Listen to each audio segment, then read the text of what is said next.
The 6888 Central Postal Directory Battalion, known as the 6888s, was the only African-American Women's Army Corps unit sent overseas during World War II.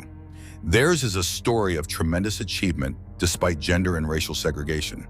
They were commanded by Major Charity Adams, who was the first African-American woman commissioned as an officer in the United States Army.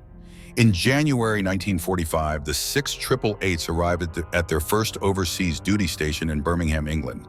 The women faced a daunting challenge: sort through a 2-year backlog of American soldiers, male, under terrible working conditions. Their command expected the backlog to be fixed in 6 months. The 6888s eliminated the backlog in only 3 months. They handle 65 to 68,000 pieces of mail per shift, 3 shifts a day, 7 days a week. Re-establishing mail service to the soldiers at the front lines was a huge boost to morale. In May 1945, the 6888s relocated to a postal facility in Rouen, France. As in their previous duty station, working conditions were challenging. The facilities were unheated, they had poor lighting, and there was poor ventilation. In this facility, they worked alongside French civilians and German prisoners of war. Again, the women of the 6888s managed to unscramble a 2-year mail backlog in just 3 months.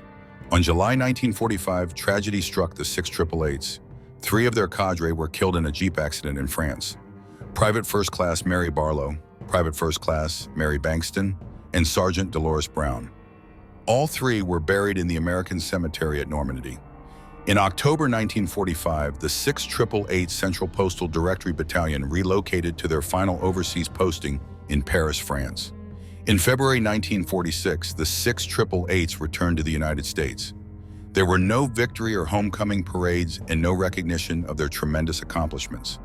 The battalion was disbanded at Fort Dix, New Jersey. Also, in February 1946, Major Charity Adams was promoted to Lieutenant Colonel, making her the highest-ranking African-American woman in the U.S. Army at the time. She decided to leave the service when she was called to serve at the Pentagon.